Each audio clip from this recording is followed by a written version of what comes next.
Everyone, this is PM Chelamani here.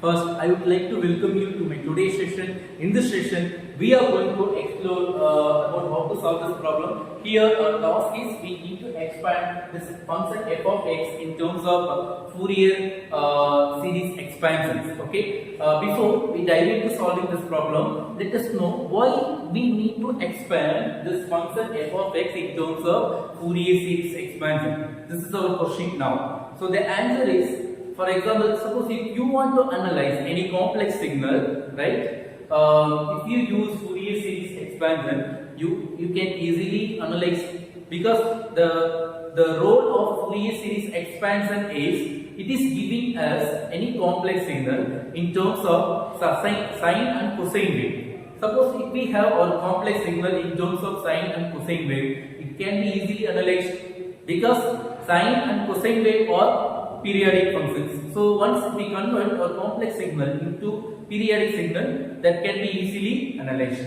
For this purpose, we are using Fourier series technique to convert our complex signal into periodic signal, which means into frequency domain, where we can get periodic signal. So for this purpose, we are just converting all the complex signals by help of this Fourier series technique. We are just expanding in terms of Fourier series expansion. Okay. Let's come here. First, let me read out this problem, then I will show you how to solve this problem in step by step. So first, here our task is obtain the Fourier series for this function f of x equal to x square in the given interval. So dear students, it is very important always what type of interval is given, because based on the interval here we can solve our problem, right? So here it is 0 to 2 pi our interval. So if 0 to 2 pi is given, then how to solve our problem? That we are going to discuss in this problem, right? So what is our first step? So always our first step is we need to write the general Fourier series expansion formula, which is nothing but that you can see here. It is f of x equal to a naught by 2, f of x equal to a naught by 2, and then a n, b n. So this is general Fourier series formula. So here the word a naught, a n, and b n is very important. These three terms are called Fourier series, Fourier coefficients, right? So these three Fourier coefficients, which you are going to calculate one by one, at the end you are going to substitute the result of these Fourier coefficients that you are going to substitute in this general formula, right? In this general Fourier series expansion formula. So this is the task that we are going to do today. Now let us come to step 2. In step 2, we are going to find out a naught. That is the first Fourier coefficient, right? So to find a naught, we have separate formula to a naught. First, write the separate formula. This is the formula where you need to fit what is your f of x. Don't worry, you can get your f of x in the question itself. It is f of x equal to x square. Here your job is you have to just fit what is f of x in this formula. So after fitting f of x, it becomes like this. So from this expressions, your job is you need to integrate this function in the given interval. Okay, after simplifying this process, here a naught is equal to 8 pi square is divided by 3. This is the step 2. In step 3, we are going to find what is an, right? So to find an, we are having separate formula to an also as we had in a naught, as we had for a naught. So this is the formula to calculate an. So before you are going to find the value of this an, first fit what is f of x as we have done here. So here f of x is x square. So after substituting all these x's, from this expression you are going to integrate. So before we are going to integrate, we have to make sure whether we are direct integrate form or some difficult integrate form. So direct integrate form means what is your order here?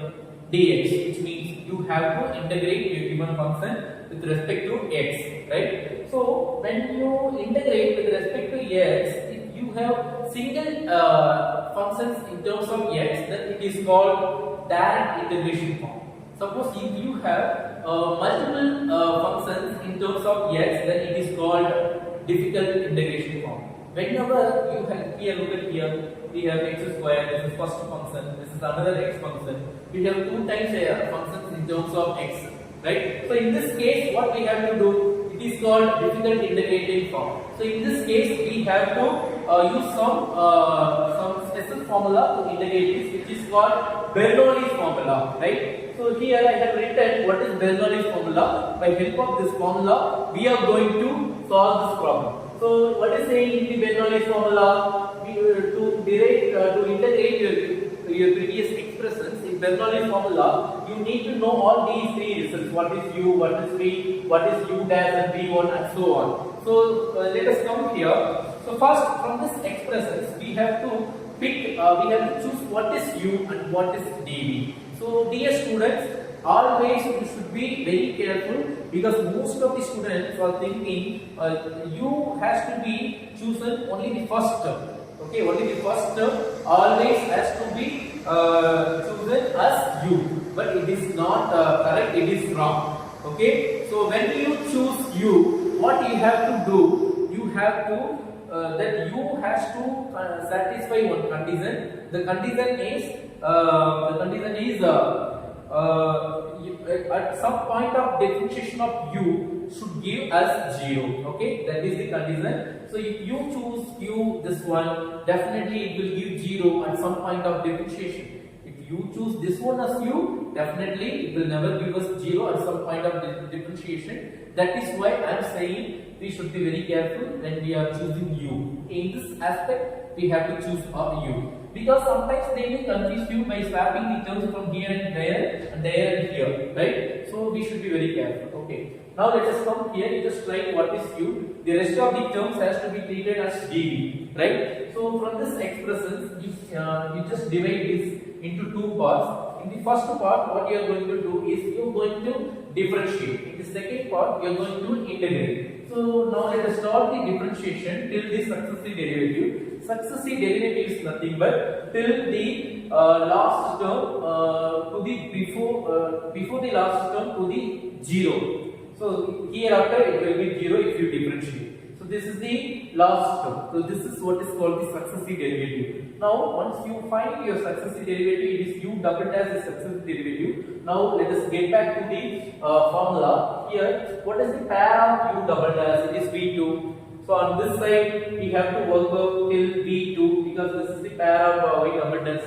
Okay, thereafter all the terms will be 0. Now after finding all, so for this first differentiate or integrate on this side, you will get what is v, what is v1 and what is v2. When you integrate again and again, you will get till v2, right? After finding all these results, your next job is you need to substitute these results in this Bernoulli's formula. In this Bernoulli's formula, the first term is the multiplication of these two, the second term is multiplication of these two, third term is multiplication of these two. That I have written is this square bracket. So now I am going to apply the upper and lower limit. So before substituting upper and lower limit, let us check whether we are having any sign term or not. Because always the sign terms gives us 0 when you substitute your limit as 0, pi, 2 pi, 3 pi, 4 pi and so on. So we have 0 to 2 pi, it is definitely going to give us 0, 0. You can make it 0 here itself. So the only term, separate term is this one. So it is enough to substitute your upper and lower limit only in this term. After substituting your limit, after simplifying and cancelling on the process, then you will get what is a. This is your an. Understand? Okay. So after finding an, let us come to step 4. In step 4, we are going to find out what is the bn, the next Fourier coefficient, which is the last Fourier coefficient, bn. So to find bn, here too we have the separate formula to bn. You first write your formula. This is your formula. You just keep all these Fourier coefficient formula in your mind, so that you can proceed the sums. Okay, it is very essential thing. Let us come to fit what is f of x. What is f of x? It is x square. So from this you have to follow the same situation which you had in step 3. Okay, because we want to integrate. Okay, before integrating, we have to check whether we are having single function in terms of x or not. We have double times x functions in terms of x. So definitely we have to use the Bernoulli's formula to integrate these expressions. So already I have written the Bernoulli's formula. So I am going to directly solve this problem. For this part, first I need to pick what is u and what is dv. So already in previous step I clearly explained how to about how to choose the u and dv. So always we have to choose the u which should give 0 at some point of differentiation. Okay, in that aspect we have to choose u. So this only is going to give us 0. So that is why I just chose this one as u, the rest of the part as dv. So as the same part on this side you have to differentiate till the successive derivative. On this side you have to integrate till the pair of the successive derivative is u double dash and v2. Right? So now what is saying in the Bernoulli formula? In first term, the multiplication of these two. In the second term, the multiplication of these two. In the third term, multiplication of these two. As per the formula, I just have written this term. Now upper and lower limit that we have to substitute. Before applying upper and lower limit, let us see whether we are having any sign term or not, because limit is 0 to 2 pi. 0 and pi in terms of pi level. So 0 and in terms of pi it is. So that is why we are checking. So because these two results, when you substitute these two results inside, it will be 0. So we can make it 0 here itself. This is the resultant term. So it is enough to substitute these two limits only in these two. So after substituting these two, you will be getting this one. By cancelling these two, you will be getting this one. Now this is your result. To find Bn, so 1 by pi into multiplication the result of this expressions, right? So this is the result of this expressions that has to be multiplied with this 1 by pi to find the Bn. So after cancelling the pi, your Bn is equal to minus 4 pi divided by n. Understand? So now you have got all Fourier coefficients which is called a0, an and bn. What is your next job? You need to substitute all these Fourier coefficients results in general Fourier series expansion formula. So after substituting, this is your final results. Okay, because already we have written the general Fourier series formula. There we have substituted what is the Fourier coefficient a0 value. This is an, this is bn. That rest of the values as it is I just have written. This is the Fourier series expansion of this given function f of x is equal to x square in the interval 0 to 2 pi. Okay, so here I have just showed how to expand any function in the interval 0 to 2 pi in terms of Fourier series expansions. So I hope you have got a clear idea about how to solve this problem in this given interval. So I will meet you with some other problem in the next video. Thank you so much.